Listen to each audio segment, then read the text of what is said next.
எப்படி இருந்தது அந்த அனுபவம், ஆர்ஜே பணியாற்றிய அனுபவம்? முதல்ல நான் சொன்னது தான் உங்களுக்கு, இது என்னன்னே எனக்கு தெரியாது.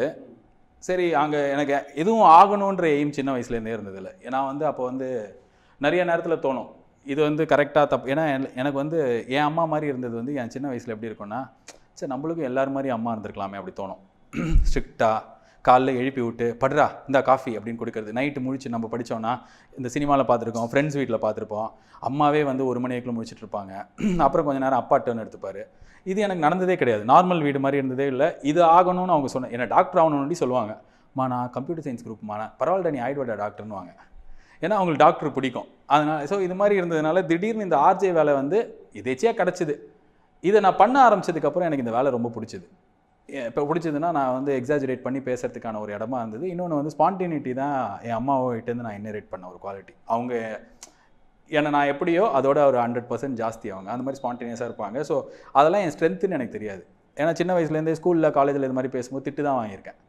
ஸ்டேஜில் போய் பெர்ஃபார்ம் பண்ணும்போது கை தட்டுவாங்க, பட் கீழே வந்து அதையே பண்ணால் திட்டுவாங்க. ஸோ என்னோட ஸ்ட்ரென்த்தே தெரியாமல் இருந்தது. இந்த வேலையில் தான் வந்து கோயம்புத்தூர் எனக்கு எப்படி இருந்ததுன்னா, லான்ச் ஆகாத ஸ்டேஷனில் நாங்கள் ஒரு 10 மாதம் வந்து டெய்லி ஷோ பண்ணோம். இப்போ இதான் ஸ்டேஷன் அப்படின்னா இந்த ஸ்டேஷனில் இருக்கிற ஒரு 20 பேருக்கு அது கேட்கும். ஸோ அது வந்து எனக்கு ஒரு ட்ரைனிங் கிரவுண்டு மாதிரி ஆகி லான்ச் பண்ணி நானும் மாக்காப்பா ஆனந்த் அவர்லாம் ஒன்றா ஒரே நாளில் வேலைக்கு சேர்ந்தோம். ஸோ எனக்கு என்னென்னா, அவன் ஏற்கனவே ஒரு 5 வருஷம் ரேடியோவில் இருந்துட்டு வந்திருக்கான். நான் ஃப்ரெஷ்ஷர், 22 வயசு. இந்த மாதிரி டேலண்டடாக ஒருத்தன் இருக்கிற ஒரு இடத்துல நம்மளும் இருக்கணும்னா நான் அவனை மாதிரி பண்ணிகிட்டு இருந்தேன் ஆரம்பத்தில். இவனை மாதிரி பண்ணால் வேலைக்காகாது, நம்ம ஸ்டைலில் நம்ம பண்ணோன்னா என்னோட ஸ்ட்ரென்த் வந்து எனக்கு பக்கத்தில் நடக்கிற ஏதாவது ஒரு விஷயம் பார்த்தா கொஞ்சம் கஷ்டமாக இருக்கும், அதுக்கு நான் ரியாக்ட் பண்ணுவேன். ஸோ இதுதான் என்னோடய ஷோவாக இருக்கணும் அப்படின்னு சொல்லிட்டு அங்கே ஷோ பண்ண ஆரம்பித்து ஒரு 4 வருஷம் நான் அங்கே பண்ணினேன். அதுதான் என்னோடய இன்வெஸ்ட்மெண்ட்னு நினைக்கிறேன்.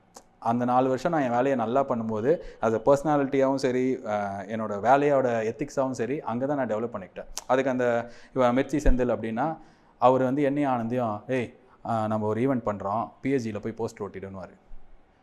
நான் வந்து எனக்கு செம்ம அவமானமாக இருக்கும், என்ன நம்மளை போய் போஸ்ட் ஓட்ட சொல்கிறாரு இவர், நம்ம அதுக்காக வந்தோம், நம்ம ஆர்ஜே இத்தனைக்கு லான்ச் ஆகாத ஸ்டேஷனு இருந்தாலே வந்து எனக்கு வந்து அந்த ஒரு இது இருக்கும், போய் அங்கே ஒட்டுறதுக்காக முணுமுணுத்துட்டே போவான். அவன் வந்து ரொம்ப ஈஸியாக எடுத்துப்பான், வா போகலாம் என்ன அப்படின்னு சொல்லிட்டு நாங்கள் பைக்கில் போய் போஸ்ட் எடுத்துகிட்டு போனால் அங்கே எங்களுக்கு முன்னாடி அந்த செந்தில் ஓட்டிகிட்டு இருப்பார். அவர் ஓட்டிகிட்டு இருப்பார். ஸோ அவர் செய்யாத எந்த வேலையும் எங்களுக்கு சொன்னதில்லை.